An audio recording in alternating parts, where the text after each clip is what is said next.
Evangelho de Lucas, capítulo 24, a partir do verso 13, nós vamos ler até o verso 35,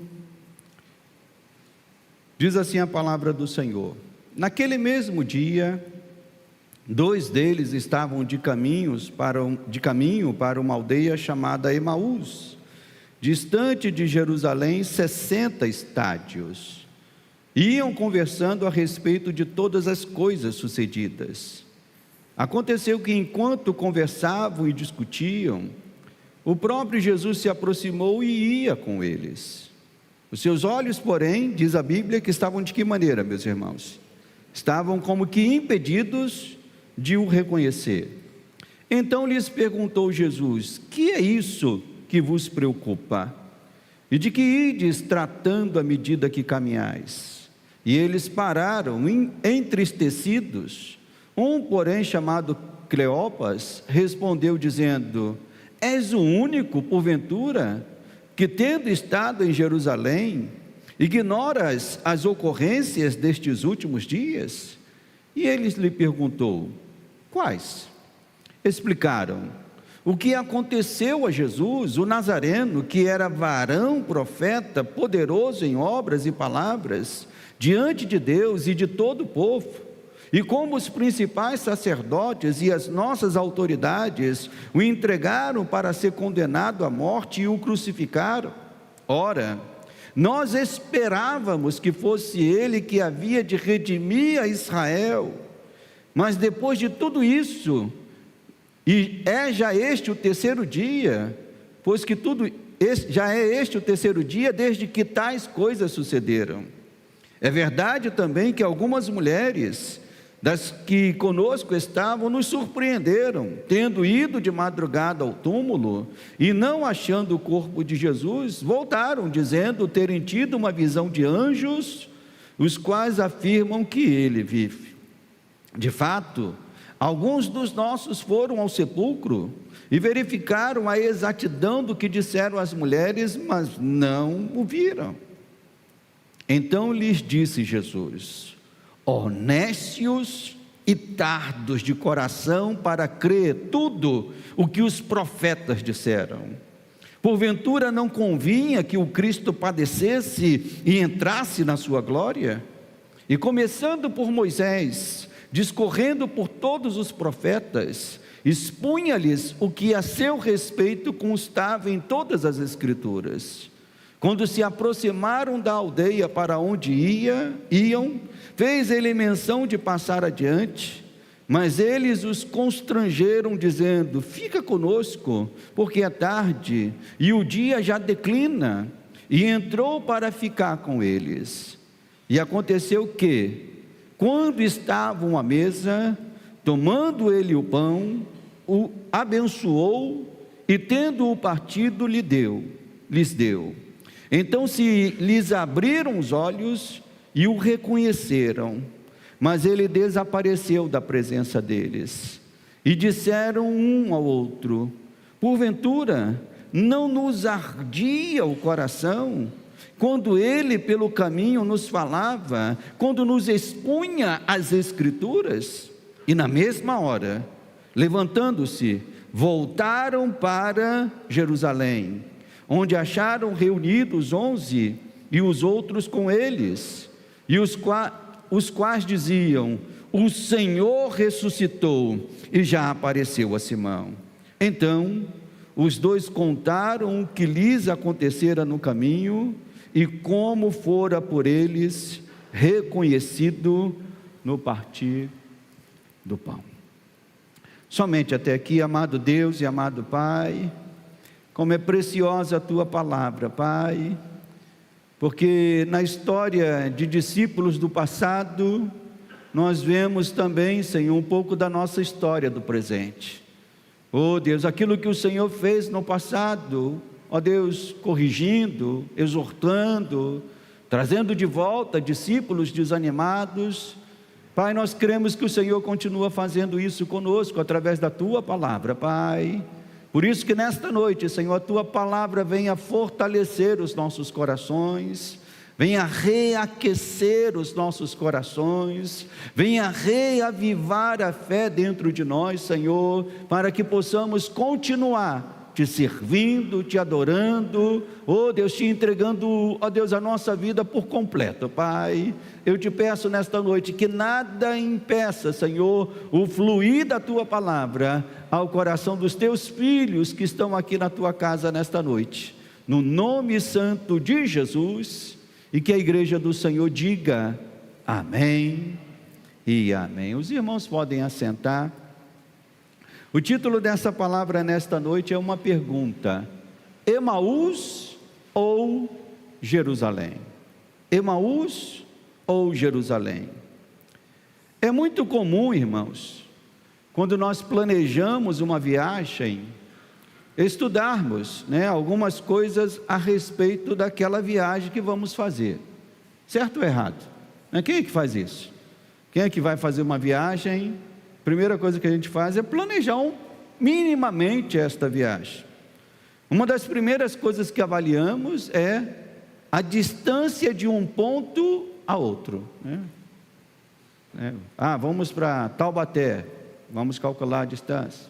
Vamos para Além Paraíba, vamos calcular a distância, Por exemplo, por viajar algumas vezes para Curitiba, na época que a minha filha morava lá, e até mesmo antes da época que a minha filha morava lá, meu cunhado mora lá, por viajar para Curitiba algumas vezes, eu sei que a distância de Caxias até Curitiba é de mais ou menos aproximadamente 880 quilômetros.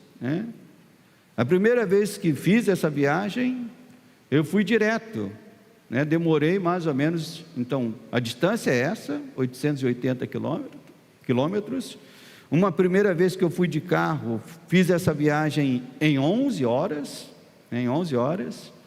na verdade estava com Denise, meus 2 filhos, na época ainda eram adolescentes, ainda eram novos, e aí obviamente que às vezes tem que parar para atender um, tem que parar para atender outro, e a viagem demorou um pouco mais, 11 horas, mas as últimas vezes que fiz essa viagem, eu já não queria mais fazer direto, pernoitava em São Paulo, e no dia seguinte seguia a viagem, enfim.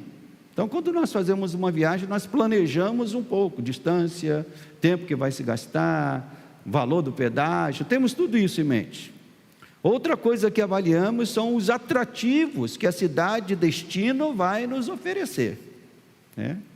Quando você vai viajar para algum lugar, especialmente para passear, para tirar férias, uma das coisas que você procura também são os atrativos que essa cidade possa lhe oferecer. E Curitiba certamente é um ótimo destino, Tem muitas coisas boas para se visitar, é uma cidade bem estruturada, Então, outras cidades que de vez em quando eu vou para passear com a Denise, Campo do Jordão, enfim, são coisas que você vai pelos atrativos que aquela cidade pode lhe oferecer. Ao fazermos uma exegese desse texto, parece que Lucas está usando a ideia de uma viagem que os discípulos de Jesus decidiram fazer, Pois ele começa mostrando que eles estavam num ponto. Eles estavam em que cidade que eles estavam? Qual é a cidade que eles estavam? Estavam em Jerusalém, de caminho para onde, meus irmãos? Para Emaús. Então Lucas já coloca essa primeira informação, Naquele mesmo dia, 2 deles estavam de caminho para uma aldeia chamada Emaús, distante da onde eles estavam, que era Jerusalém, uma distância de mais ou menos 60 estádios. De Jerusalém para Emaús era uma viagem que, para os nossos padrões de hoje, quando você lê aqui 60 estádios, você fala assim: pastor, que distância é essa? Era uma distância de 18 quilômetros, mais ou menos. Para os nossos padrões de hoje, irmãos, 18 quilômetros é muito ou é pouco?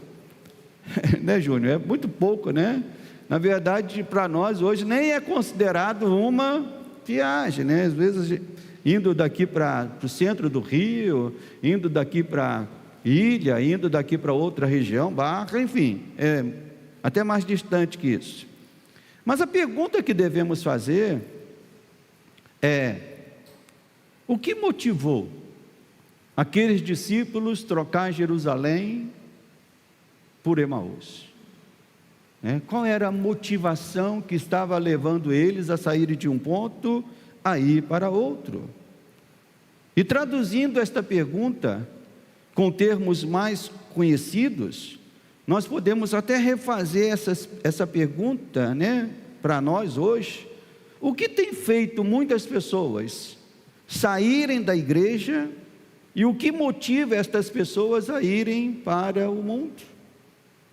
Eu creio que, analisando o texto, nós encontramos estas respostas a estas perguntas, Neste capítulo 24, nós lemos só apenas uma parte dele, mas nesse capítulo, o evangelista Lucas está mostrando como foi difícil para os primeiros discípulos crerem no Cristo ressurreto.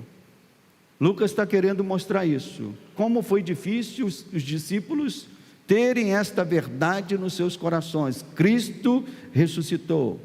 Ele começa pouquinho antes, falando da experiência das mulheres que foram até o túmulo.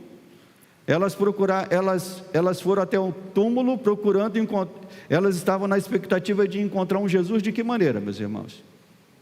Elas foram ao túmulo e a expectativa delas era encontrar Jesus de que maneira? Morto. Era exatamente isso. Elas foram até o túmulo e a expectativa delas era encontrar um Jesus morto. Mas os anjos encontraram com elas e disseram: por que procurais entre os mortos aquele que vive? Então Lucas está trabalhando isso, mostra a primeira experiência das mulheres, depois mostra que a experiência desses discípulos que tomaram o caminho de Emaús é a mesma coisa. Eles estavam indo para Emaús porque a expectativa deles é que Jesus estava morto, não tinha mais o que fazer. E aí eles tiveram uma experiência com Jesus vivo. E a partir dessa experiência tudo muda na vida deles. E Lucas continua neste capítulo 24, aí sim agora com todos os discípulos no final, e a mesma coisa, aqueles discípulos abatidos, Jesus se coloca entre eles, vivo, e aquilo muda o coração. Então o evangelista Lucas está nos mostrando isso, como foi difícil para os primeiros discípulos entenderem esta verdade, abraçarem esta verdade, e eles só mudaram quando tiveram a convicção de que Cristo de fato havia ressuscitado. Então uma mensagem principal desse texto é essa, é a realidade do Cristo ressuscitado que muda a disposição do nosso coração. Então Lucas começa mostrando quais foram as razões ou os motivos que fizeram aqueles dois discípulos saírem de uma cidade chamada Jerusalém e irem para uma aldeia distante, chamada Emaús. Usando a ideia de uma viagem, quais seriam os atrativos de irem para uma aldeia, mais ou menos do interior, e ali ficarem um pouco distante de Jerusalém? Quais seriam os atrativos que fizeram aqueles discípulos tomar esta atitude? Vamos imaginar, vamos pensar aqui dentro do contexto. Certamente, Jerusalém significava uma cidade tranquila para viver naqueles dias? Sim ou não, meus irmãos? Não, claro que não. Por quê? Jerusalém, no caso para eles, se tornou uma cidade muito perigosa. Afinal de contas, o mestre havia sido torturado e morto. Na cabeça deles, o que eles pensaram? Se fizeram isso com o mestre, agora o próximo passo é o que, meus irmãos? É fazer isso com os discípulos. Então Jerusalém se tornou uma cidade perigosa, tortura e morte. Então quem sabe eles pensaram, esta tortura e morte não se estenderiam também aos seus discípulos. Então, um sentimento de se precaverem. Então o que eles pensaram? Vamos sair de Jerusalém, vamos para uma cidade do interior, vamos ficar ali por algum tempo.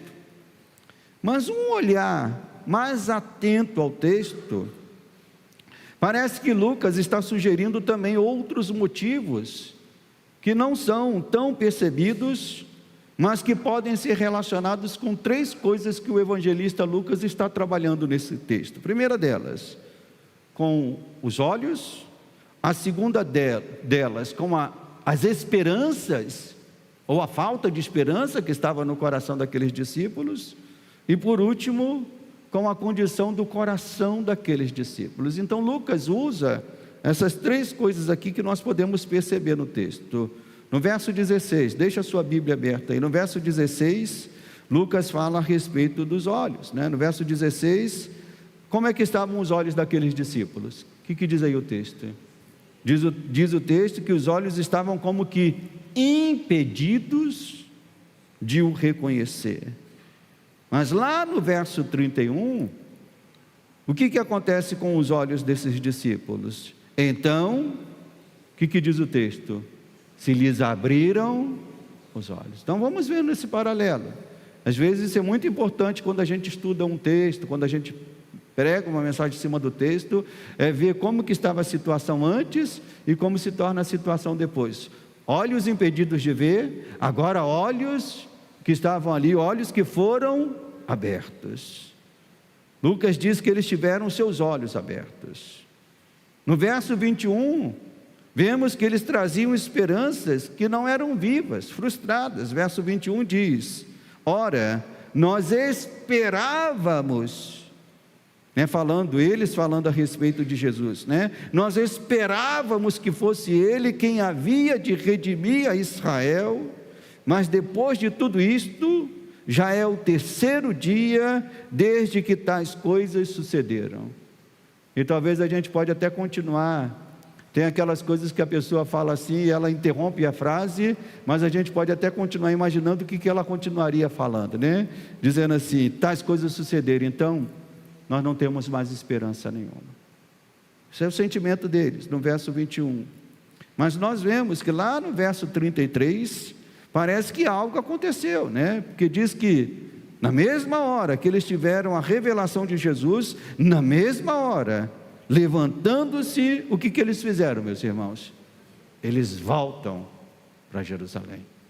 As esperanças foram restauradas, as esperanças foram renovadas, pois eles se levantaram e voltaram para Jerusalém. E por fim, no verso 25, Jesus diz que os corações deles estavam de que maneira? Olha o que diz o verso 25. Então lhes disse Jesus: ó nécios e tardos de coração para crer tudo o que os profetas disseram.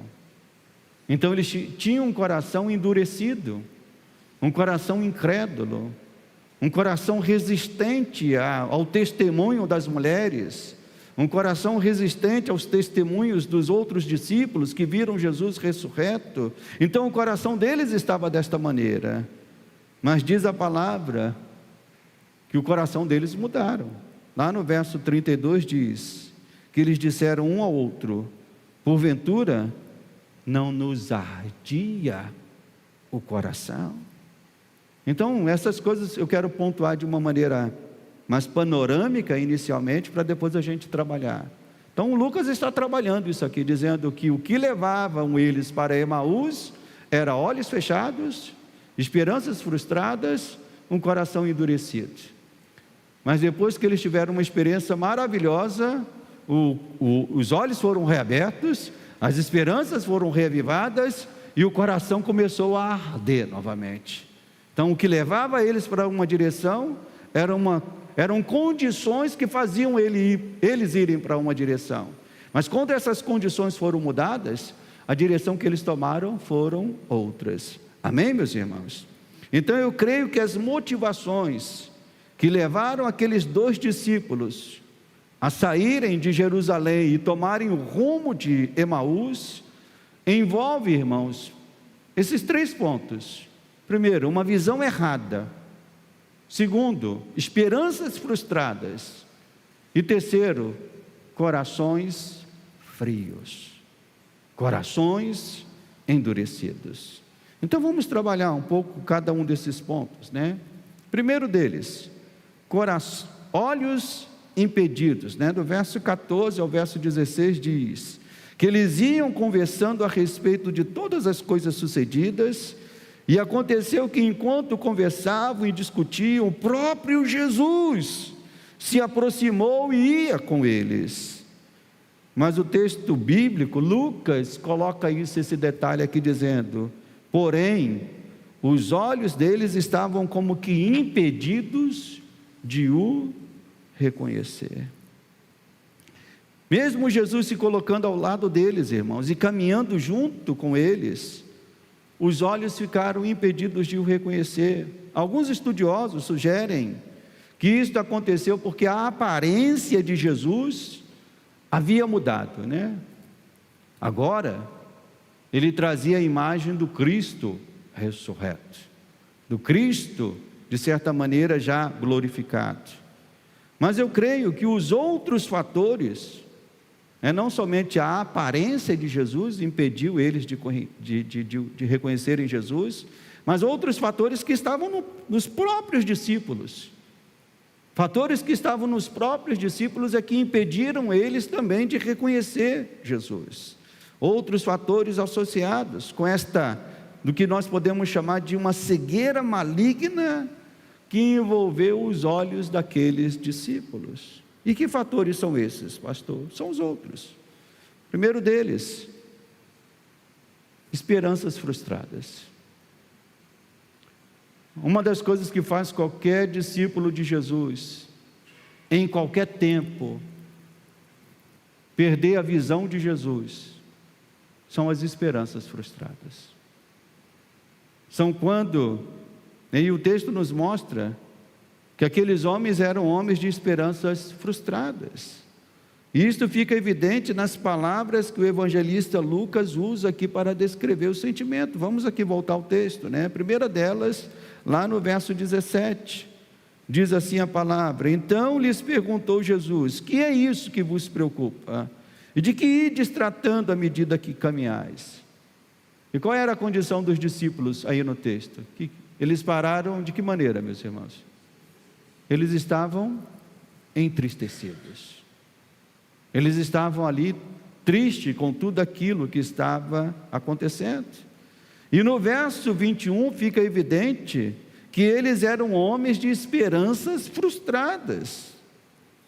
Nós cantamos aqui um louvor, não pedi o Júnior para cantar, mas ele cantou um louvor em que uma das frases diz assim: ó esperança de Israel. Quando o Júnior escolheu esse louvor, me ajudou aqui, Júnior, na palavra, né?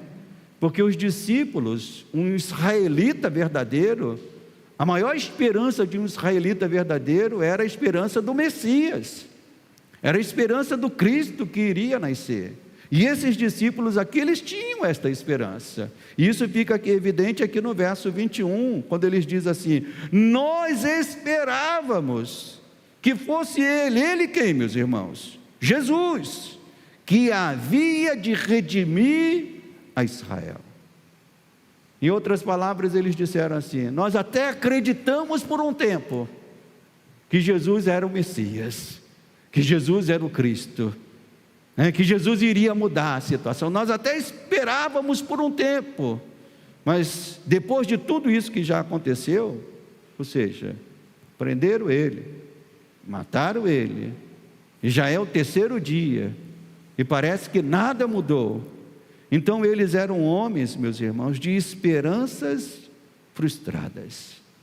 Eles esperavam que Jesus seria o Cristo, aquele que iria redimir Israel, mas na cabeça deles, esse Cristo estava morto. Esse Cristo acabou, não tinha mais o que esperar desse Cristo. E ainda hoje, meus irmãos, nós vemos que muitos discípulos de Jesus estão escolhendo o caminho para Emaús, porque criaram esperanças que foram frustradas. E eu volto a dizer, o que faz uma pessoa não reconhecer Jesus, ter os seus olhos impedidos de reconhecer Jesus, é quando as suas esperanças se tornam esperanças frustradas, fracassadas. Esperanças de que suas vidas se tornariam um mar de tranquilidade e paz, a partir do momento que se tornaram cristãos. Em breve, vou fazer 39 anos de crente, sou pastor há 24 anos, irmãos, e hoje ou ontem eu estava ouvindo uma frase, um pouquinho de um vídeo de um pregador, estou esquecendo o nome dele, um reformado americano, e ele falou assim: olha, uma das vocações mais difíceis que se tem na vida é ser um pastor. Ser um pastor, e eu digo não só um pastor, obviamente, mas ser um crente, irmãos. Ser crente é muito difícil. Ser um homem de Deus, ser uma mulher de Deus, é algo muito desafiador. Você temer a Deus, seguir a Deus, e às vezes a gente quer um mesinho de tranquilidade, uma semaninha de sossego, mas as lutas são grandes em todos os lados, a família, problemas que se levantam, situações, e é muito comum, às vezes, um discípulo, seja ele de que tempo for de caminhada, seja o tempo for, a função que ele possa ter, é muito comum um discípulo, às vezes, ter as suas esperanças frustradas. E há muitas pessoas que, quando começam na fé, elas dizem: agora eu sou crente, a minha vida vai se tornar um mar de tranquilidade. E não se torna, e não acontece, e talvez vai demorar a acontecer, talvez nunca vai acontecer, mas mesmo assim nós precisamos manter as nossas esperanças sempre renovadas no Senhor. Amém, meus irmãos? Esperanças sempre renovadas no Senhor. Então aqueles homens eram homens com olhos impedidos, esperanças frustradas, mas além disso, a Bíblia diz também que esses ingredientes, olhos impedidos, esperanças frustradas, o que isso faz com o coração, irmão? O que isso faz com o coração? Faz o coração endurecer, faz o coração se esfriar, faz o coração se desanimar, e aqueles discípulos se tornaram discípulos de corações duros para crer, e o próprio texto nos mostra isso, num primeiro momento, na repreensão que Jesus faz aos discípulos. Jesus se coloca ao lado deles, vai andando, vai caminhando com eles, e Jesus até, quando vê a frustração deles, Jesus pergunta assim, quando um dos discípulos diz: mas você parece que é o único que não sabe de nada, e Jesus fala assim: quais são os acontecimentos? E Jesus deixa eles falarem, Jesus deixa eles mostrarem a frustração que estava nos seus corações, até o ponto em que Jesus fala duro com eles. No verso 25, Jesus diz assim: então lhes disse Jesus: ó nécios e tardos de coração para crer tudo o que os profetas disseram. Porventura não convinha que o Cristo padecesse e entrasse na sua glória? Aqueles discípulos, irmãos, mesmo tendo o testemunho das mulheres, porque o próprio texto diz isso, que eles conversando com Jesus, o que eles disseram? Algumas mulheres foram lá, e elas tiveram uma visão de anjos, e estão falando que ele ressuscitou. Alguns discípulos correram lá no sepulcro, e também constataram que o corpo não estava lá, mas, como que dizendo, nós não temos a certeza disso. Então Jesus fala assim: meus filhos, vocês estão com o coração endurecido. Então, mesmo tendo o testemunho das mulheres que foram ao túmulo e não acharam o corpo, mesmo tendo o testemunho das escrituras proféticas que dizia que o Cristo viria e sofreria, a Bíblia mostra que aqueles discípulos estavam com seus corações endurecidos, frios para crer.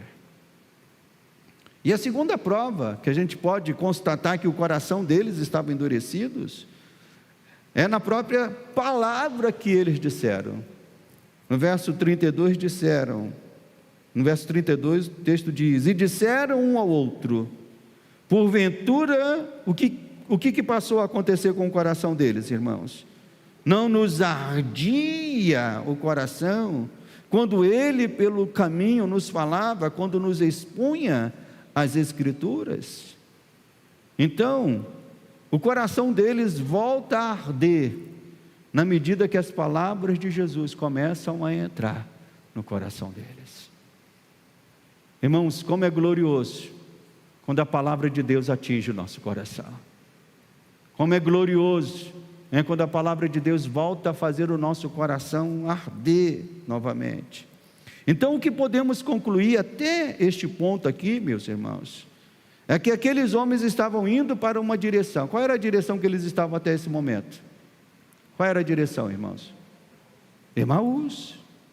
Então eles estavam indo para Emaús. Então o que nós podemos concluir é que eles estavam indo na direção de Emaús, porque se encontravam deste modo. Que modo, pastor? Cegos, com esperanças frustradas e com corações frios. Da mesma forma, meus irmãos, há muitos que ainda hoje seguem para o caminho de Emaús. Nós podemos dizer que seguem para o mundo, que seguem para o mundo, porque se encontram da mesma maneira que aqueles discípulos, cegos, sem esperanças frustradas e com seus corações endurecidos. Então esses eram os motivos que estavam levando os discípulos rumo a Emaús, e nós podemos dizer que esses ainda continuam sendo os motivos que fazem muitas pessoas desistirem da fé, desistirem do Senhor, desistirem de prosseguir, quando ficam cegos, espiritualmente falando, quando ficam com as suas esperanças frustradas e quando ficam com os seus corações endurecidos. Mas no texto, irmãos, nós vemos que algo aconteceu, e que bom que algo aconteceu, nós vemos que algo aconteceu, que fez os discípulos, tal como a gente, quem era criança já brincou disso, ou quem teve filho pequeno já brincou disso, quando se fala assim, meia volta, vão ver? Quem já brincou disso com seus filhos? Meia volta, vão ver? Então aqui no texto parece que há uma meia volta, vão ver. Algo acontece, que faz com que aqueles discípulos, mudem a direção, queiram voltar para Jerusalém, queiram estar em Jerusalém, queiram estar com os outros discípulos. E a minha pergunta é, o que foi que aconteceu, que fez esses discípulos mudarem de opinião, quererem voltar para Jerusalém? E nós podemos dizer que 3 fatores fizeram aqueles discípulos darem uma volta, vão ver. E esses 3 fatores, o primeiro deles foi a presença de Cristo junto com eles, o segundo, as Escrituras, a palavra entrando no coração deles, e o terceiro, eles voltaram a ter comunhão com o Senhor.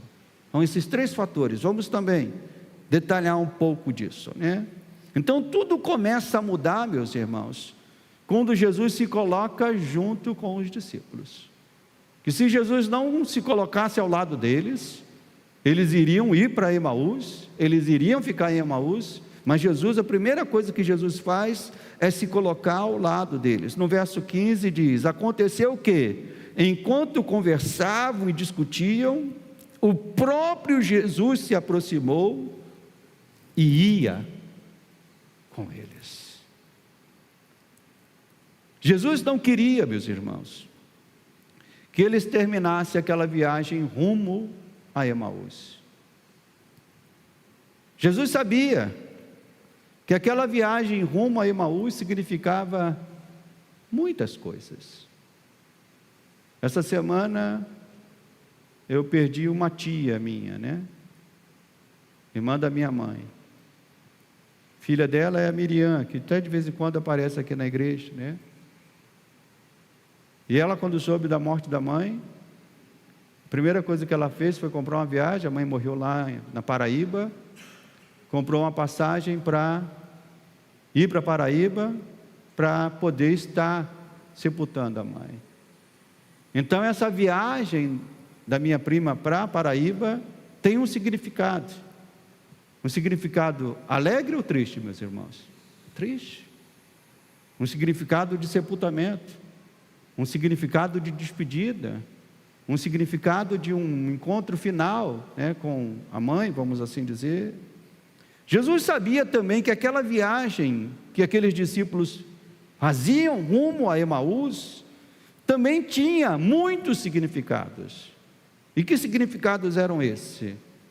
Nós podemos dizer que era o significado de desistência, era o significado de fracasso, era o significado de desvio da fé e mais, o sepultamento das esperanças. Então aqueles discípulos, à medida que caminhavam para Emaús, eles estavam caminhando para um significado que a vida deles passaria a ter: desistência, frieza, esperanças sepultadas, fé acabada. Jesus, daquele momento em diante, não significaria mais nada na vida daqueles discípulos. Semelhantemente, meus irmãos, Jesus também se coloca ao nosso lado e caminha conosco, quando nós somos tomados por sentimentos que aqueles discípulos também tiveram. Às vezes a gente tem pensamentos assim, né? De desistência, de parar. Na minha caminhada como crente, até mesmo na minha caminhada como pastor, eu já pensei em desistir.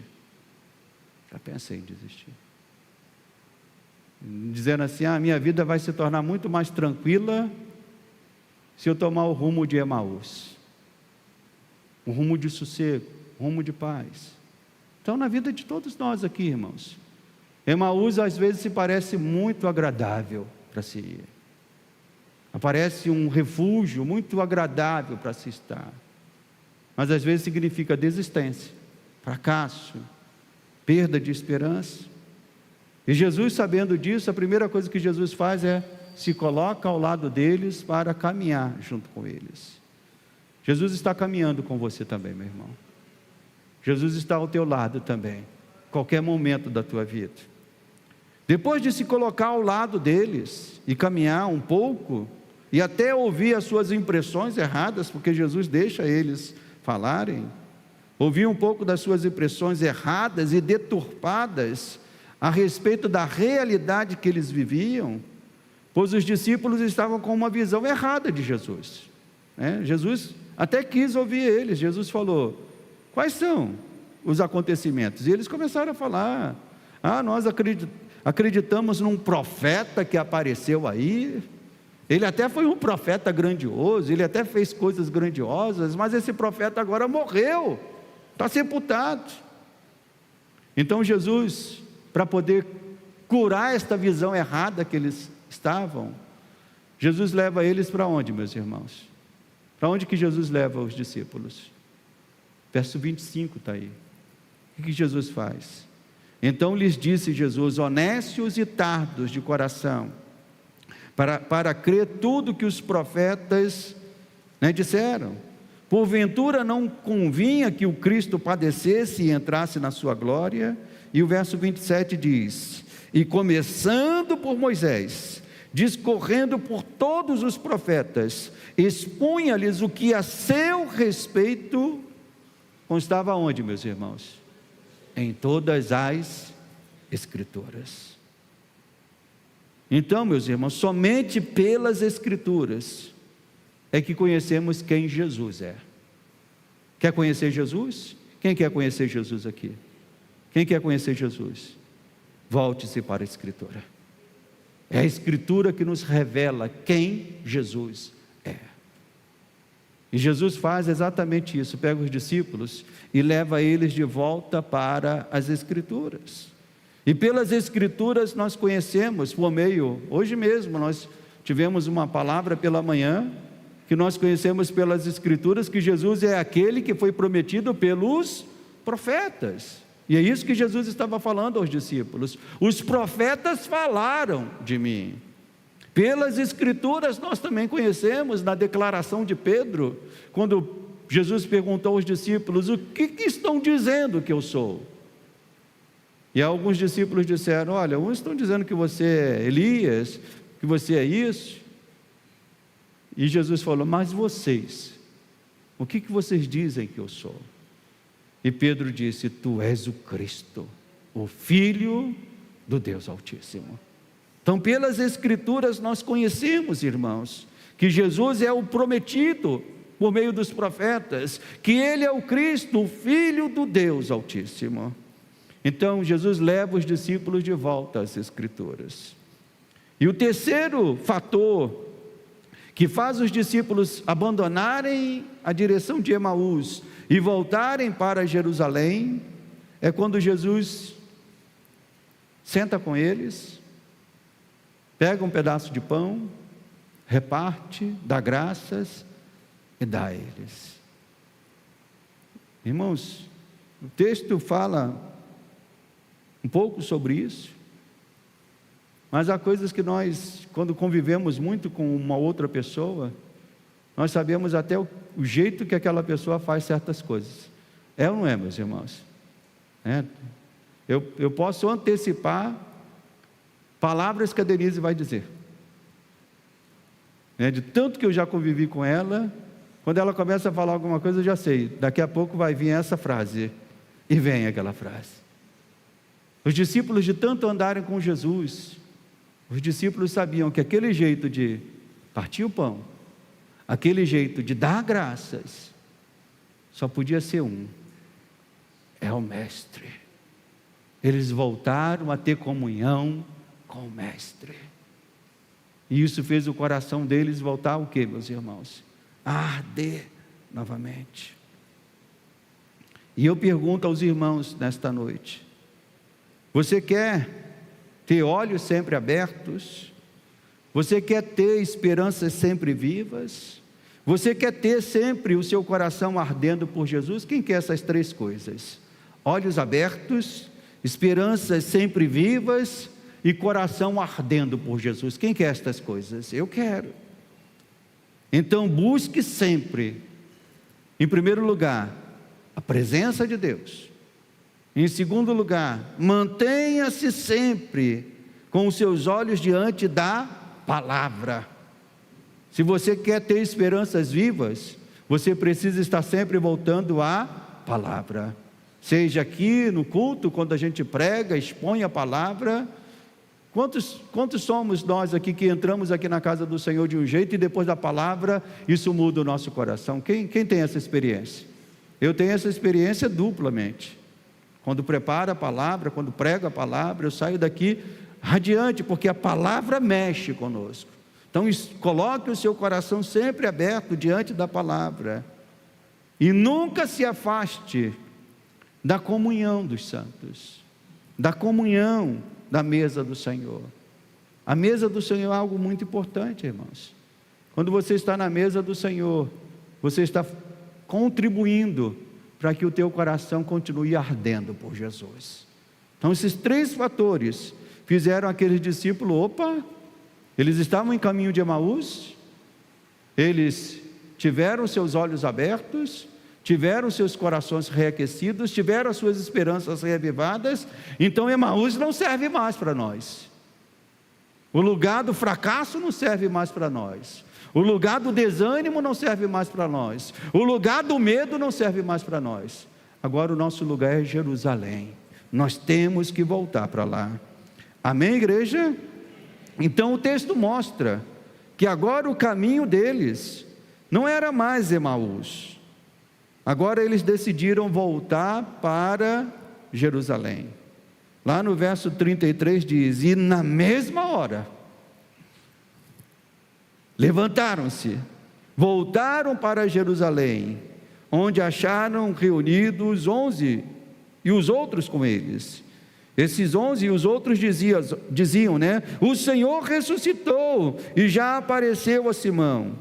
Então Lucas agora diz que esses dois também começaram a acontecer o que havia acontecido com eles, né? Começaram a relatar o que havia acontecido com eles no caminho e como fora eles reconhecido, né? Jesus foi reconhecido no partir do pão. Agora eles, ao invés de serem discípulos que estavam fugindo, agora são discípulos que se juntam aos outros para reafirmar a mesma verdade: Ele ressuscitou, Ele está vivo.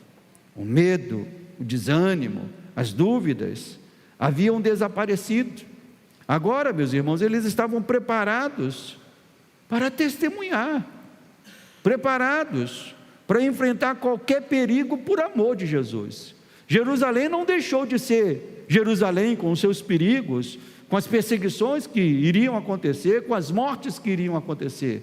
Mas agora eles estavam preparados, eles tinham a convicção que todo crente tem que ter: Ele vive, Ele ressuscitou, Ele é o nosso Senhor. Amém, meus irmãos? Então essas 3 histórias que o evangelista Lucas está nos contando no capítulo 24, né? Ela tem a mesma dinâmica. Qual é a dinâmica dessas 3 histórias? Discípulos amedrontados, discípulos desanimados, que se encontram com o Jesus ressurreto e se tornam discípulos destemidos e prontos para servir. E essa é a dinâmica das 3 histórias.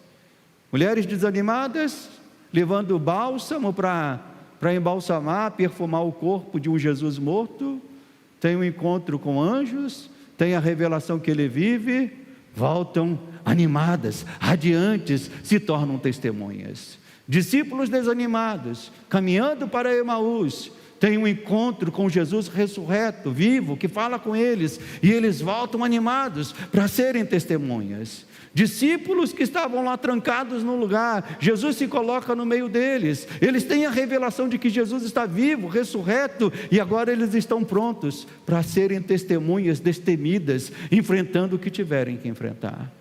Amém, meus irmãos? Estão entendendo a dinâmica do que Lucas está colocando? E de certa maneira, irmãos, Emaús e Jerusalém sempre estão diante de nós. Emaús e Jerusalém sempre estão diante de nós. Nós também, como eu disse, somos seres que desanimamos. Também sentimos medos. Também pensamos em desistir. Eu não vou perguntar aqui quem já pensou em desistir, mas se eu fosse fazer uma estatística, eu acho que uma boa parte dos irmãos já pensaram em desistir, já tiveram esse momento de desânimo. Mas louvado seja Deus, irmãos, porque o que Ele fez aqui, na história desse texto, na história aqui que Lucas nos coloca, louvado seja Deus, Ele continua fazendo ainda nos dias de hoje. Quando Ele nos vê desanimados, abatidos, Ele se coloca ao nosso lado. Ele faz a Escritura ser exposta a nós, a Escritura vem até nós. Ele nos oferece a si mesmo no partir do pão, na comunhão.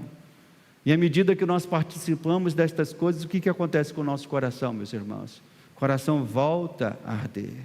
Então Ele se coloca ao nosso lado, nos leva de volta para as Escrituras e nos oferece a sua presença real através do pão e através do cálice. E essa é uma dinâmica, irmãos. Então Emaús e Jerusalém é uma dinâmica que se repete também na nossa vida dia a dia. Momentos que acontecem isso, em que nós precisamos decidir qual é a direção que vamos tomar: Emaús ou Jerusalém? Então nós podemos dizer, irmãos, que uma visão errada de quem era Jesus estava levando aqueles discípulos a tomarem o caminho errado. Se você quer ser um homem, uma mulher de Deus, um homem firme na fé, uma mulher firme na fé, você precisa conhecer corretamente quem é Jesus. Aqueles discípulos, eles tinham um conhecimento de Jesus, mas eles tinham um conhecimento errado. quando Jesus perguntou quais são os acontecimentos que aconteceram em Jerusalém, eles descrevem que Jesus era um profeta poderoso, mas um profeta que havia morrido e havia sepultado, né? Pelas Escrituras nós conhecemos e sabemos que ele não era apenas um profeta poderoso, até mesmo como pensam os muçulmanos. Ele não é um realizador de sonhos que a gente possa fabricar. Há muitas pessoas que se frustram na fé porque transformam Jesus num realizador de sonhos. Eu tenho sonhos, Jesus tem que realizar todos os meus sonhos. Não, meu irmão, ele não é um realizador de sonhos. A Bíblia nos mostra claramente alguns atributos dele, e esses atributos nós podemos dizer: ele é Deus, ele é Senhor, ele é o nosso Salvador. Jesus não deixou dúvida, através da sua pregação, através da sua mensagem, de quem ele era. Quando nós lemos os evangelhos, né, nós vemos claramente que a mensagem de Jesus foi perfeita, foi clara. Até mesmo, eu gosto muito desse versículo que eu vou ler com os irmãos daqui a pouco. Até mesmo nós vemos na palavra que aqueles que mataram Jesus entenderam a mensagem de Jesus. Abra comigo, João 19:7. Olha como a Bíblia é maravilhosa. João 19:7. Eles mataram Jesus não porque eles não compreenderam a mensagem de Jesus. Eles mataram Jesus porque compreenderam perfeitamente a mensagem de Jesus. João capítulo 19, verso 7, diz assim: responderam-lhe os judeus: nós temos uma lei, e de conformidade com a lei, ele, no caso de Jesus, deve morrer, porque a si mesmo se fez o quê, meus irmãos? Eles entenderam a mensagem de Jesus? Sim ou não? Sim, eles entenderam. A única coisa que eles não fizeram foi aceitar a mensagem de Jesus. Compreender a mensagem de Jesus, eles compreenderam. Jesus se fez como Filho de Deus. Jesus se fez como o Senhor. Ele não deixou dúvida de quem ele era. E até mesmo foi morto pelos principais sacerdotes, que compreenderam bem a palavra, mas não aceitaram a palavra. E nós só podemos caminhar, permanecer rumo a Jerusalém, irmãos, quando nós compreendemos bem o que Jesus falou e descansamos nesta verdade, rumo a essa direção que Ele nos coloca. E que verdade é essa, pastor?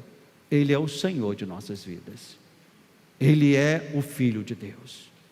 Aqueles discípulos, enquanto não tiveram essa verdade firmada nos seus corações, é um grande profeta, eles estavam indo para Emaús. Mas quando a verdade, Cristo ressurreto, Filho de Deus, glorioso Senhor, entrou no coração daqueles discípulos, aí sim, o caminho deles agora era o que, meus irmãos? Jerusalém. E nós podemos dizer, eles iam para Jerusalém, e nós, pela revelação agora completa da palavra que temos, nós estamos também indo para uma Jerusalém. Amém, meus irmãos? Mas é para Jerusalém que está lá em Israel? É para Jerusalém que está lá geograficamente, lá no Oriente Médio?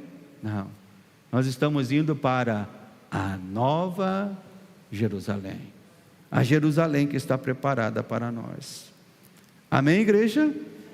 Amém, meus irmãos?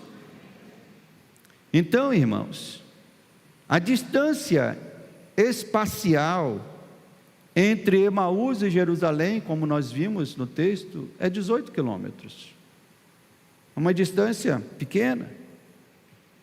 Mas espiritualmente, a distância entre Emaús e Jerusalém, eu diria que espiritualmente, a distância entre Emaús e Jerusalém ela compreende as disposições que nossos corações podem tomar.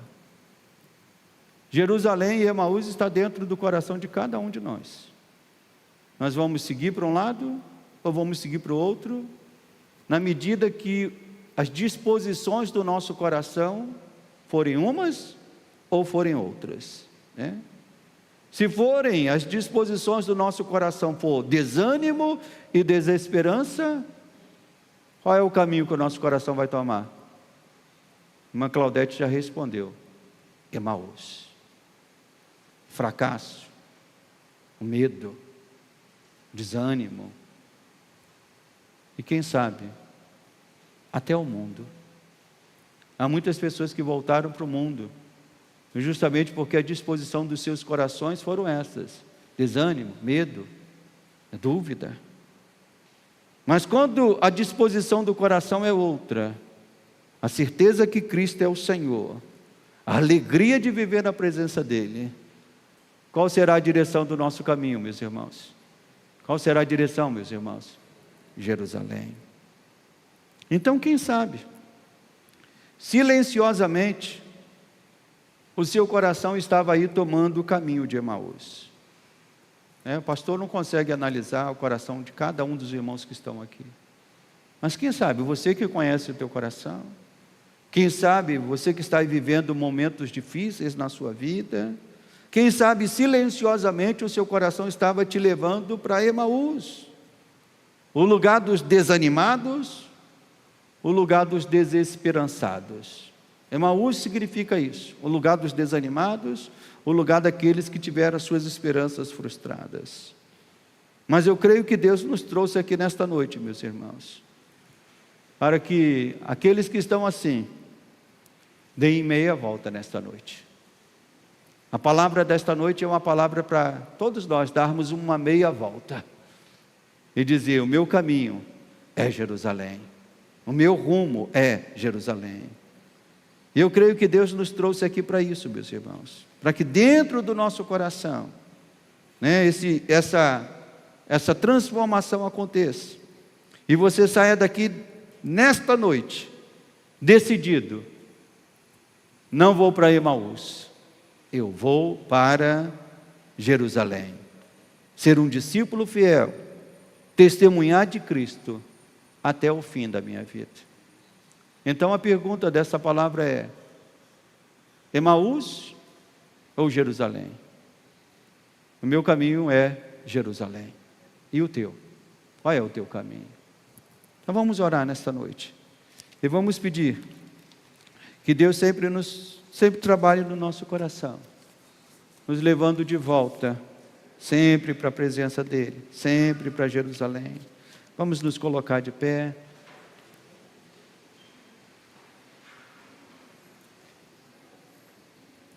Amém, igreja?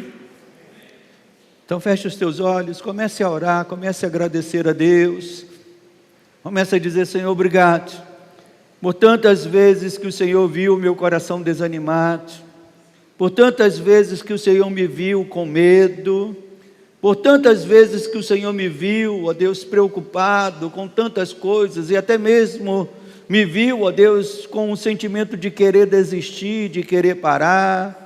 Mas louvado seja o Senhor, porque todas as vezes que o Senhor nos viu desta maneira, o Senhor fez isso que o Senhor fez com os discípulos da palavra. O Senhor se colocou ao nosso lado, o Senhor nos levou de volta à palavra, o Senhor nos levou de volta à comunhão. E quando estas coisas voltam a acontecer, Pai, ó Deus, as nossas esperanças são restauradas, a nossa alegria é restaurada, o nosso coração volta a arder novamente pelo Senhor, meu Deus.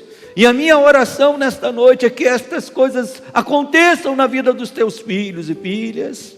Quem sabe, meu Pai, irmãos e irmãs entraram aqui nesta noite, lá dentro do seu coração, Senhor, ó Deus, caminhando rumo a Emaús, caminhando, Senhor, pelas esperanças frustradas, caminhando, ó Deus, sobre o medo, ó Deus, caminhando sobre o desânimo, Pai, e por conta disso estavam tomando um caminho de frieza, um caminho de coração endurecido, ó Deus, até mesmo um caminho de não mais reconhecer a Tua presença, a Tua glória. Senhor, estavam fechados para o falar, para o agir do Senhor. Mas obrigado, meu Deus, porque mais uma vez o Senhor nos trouxe de volta a Tua palavra. E ao ouvir a Tua palavra nesta noite, Pai, nós podemos dizer: nossos corações voltam a arder, nossos corações voltam a desejar cada vez mais o Senhor. Ó Deus, o nosso coração deseja, ó Deus, caminhar rumo a Jerusalém, rumo a nova Jerusalém, que o Senhor tem preparado para nós. Então a minha oração, Senhor, em favor dos Teus filhos e filhas nesta noite, é que o Senhor não deixe nenhum dos Teus filhos desanimar, não deixe nenhum dos Teus filhos concluírem, ó Deus, esta viagem perdida, esta viagem de fracasso rumo a Emaús, que significa caminhar para longe de Ti. Não, meu Pai, ainda que Jerusalém represente perigo, ainda que Jerusalém represente algumas dores, Senhor, é na Tua presença que queremos permanecer, é adorando e servindo ao Senhor que queremos permanecer, é comprometidos com o Senhor que queremos permanecer. Por isso, Senhor, visita cada coração aqui nesta noite, e reanima, restaura, e que cada um dos Teus filhos e filhas saiam daqui com corações ardendo por Jesus, ardendo pela Tua palavra, ardendo para Te servirem, Te honrarem lá fora, meu Pai. Senhor, que isso aconteça na vida dos Teus filhos e filhas. Nós Te pedimos isso, Pai, no nome santo do Senhor. E aqueles que desejam isso, dêem glória a Deus, glórias ao Senhor. Amém, igreja? Quem recebe essa palavra nesta noite? Emaús ou Jerusalém?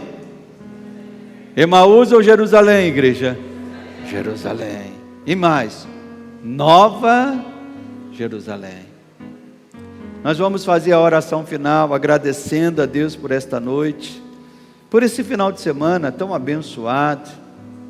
Começando na sexta-feira, tivemos aqui uma reunião especial de homens, né, Diácono Luiz Carlos? Muito boa. Os homens não queriam nem sair daqui na sexta-feira. Estava 10 horas, 10h30. Sábado, as irmãs aqui também, uma bênção de Deus pela manhã. À noite, os jovens fizeram aqui a reunião de encerramento, planejamento de coisas para o ano que vem. E um domingo abençoado como o de hoje. Que o seu coração volte a arder por Jesus, meu irmão. Que o teu coração arda por Jesus todos os dias. Levante as suas mãos assim. Amado Deus e amado Pai, obrigado, Senhor, por tudo que o Senhor tem feito em nossas vidas. Senhor, obrigado por esta palavra nesta noite. Às vezes nos sentimos como esses discípulos, Senhor, oh Deus, movidos por uma tristeza, movidos por uma preocupação, até deixamos o nosso coração se esfriar um pouco. Mas, Senhor, como é maravilhoso quando nós nos voltamos para a Tua palavra e ela faz o nosso coração arder novamente. É desta maneira que estamos saindo daqui nesta noite, Pai, com o nosso coração ardendo novamente, para servir, honrar e Te glorificar em tudo na nossa vida. Agora, Pai, se temos chegado ao final desta reunião, que o Senhor leve cada um dos Teus filhos, nos dando uma semana abençoada, Pai, nos guardando e nos protegendo e livrando de todo o mal. Que a Tua bondade seja conosco, que a graça de Jesus nos acompanhe e que a presença do Espírito seja conosco, desde agora e para todo sempre. Amém e amém. Que Deus abençoe os irmãos.